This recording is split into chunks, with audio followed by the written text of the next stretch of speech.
Hi everyone, it's Miss Greenwood. I sure do miss everyone. I got a book that I took from the library to read to everyone today. I'm going to read John Grogan's Marley Goes to School.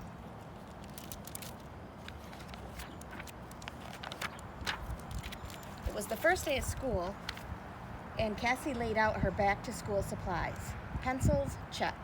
Crayons, check. Ruler, check. Paper, check. Marley was all set for the big day too.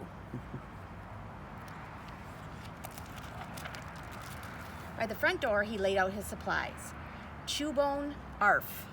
Squeaky toy, woof. Liver treats, rough. Favorite blanket, woo. Baby Louie crawled around the corner. "Why'd he go to school too?" he exclaimed. Mommy looked at Marley, thumping his tail by the front door.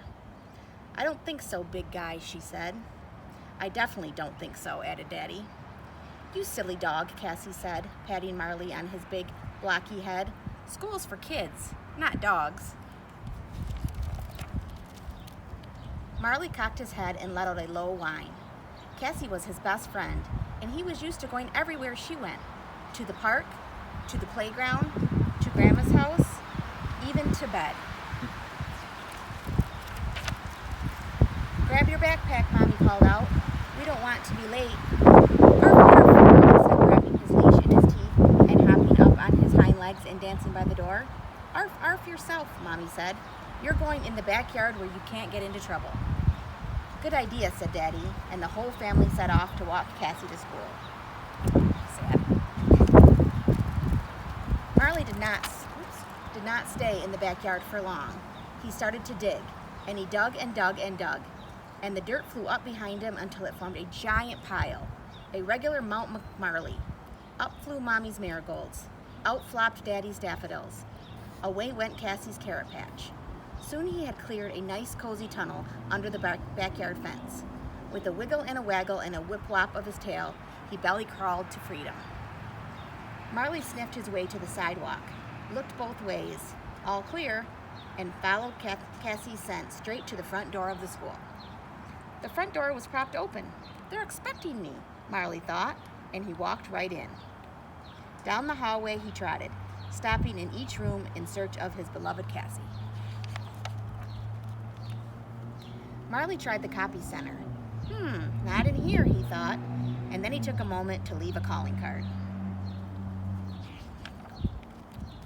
He tried the cafeteria, where the cooks were busy making lunch. He did not find Cassie, but Marley found the next best thing, a heaping pile of juicy hot dogs. "Well, I don't mind if I do." "Hey, you're not supposed to be in here," one of the lunch ladies yelled. "Shoo, go home." "Burp," answered Marley. And he trotted over to music class, where the orchestra was warming up. She's not here either, thought Marley, and then he joined the band for a song. In science class, Marley did not find Cassie, but he did find a cage with 10 white mice inside. What are you doing in there?" With a scratch of his paw and a flip of his nose, Marley busted open the cage door, and the mice scampered to freedom. He barked excitedly as if to ask, "Who wants to help me find Cassie?" Marley followed the mice to the library, where the quiet didn't last long.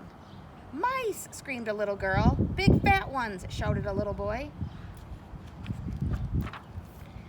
Marley raced to the gymnasium, where he suddenly forgot all about Cassie. When that dog saw a ball, he could think of only one thing: catch me if you can. "Hey!" yelled the teacher. "Hey!" yelled the kids. "Come back with our ball." But Marley did not come back. He streaked down the hall, skidded around the corner, did a somersault, and slid right into Miss Weatherby's math class. Mrs. Weatherby peered through her thick glasses as she wrote on the chalkboard. "Oh my," she announced. "We've just received a report of a wild animal on the loose in our school. If you come across this animal, stay back. He may be dangerous." "Yes, Mrs. Weatherby," the student said. "Has anyone seen him?" "No, Mrs. Weatherby," the student said, but they had seen him. And helped make sure Mrs. Weatherby would not. When the bell rang, Marley's ears perked up. Outside, he heard the happy shrieks of children playing.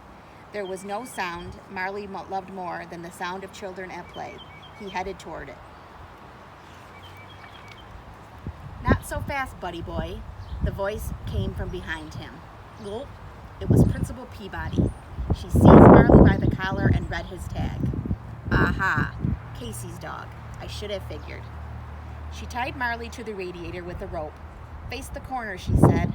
"I'm calling your parents." But when Principal Peabody returned 2 minutes later, all she found was a half of a rope, wet with dog drool.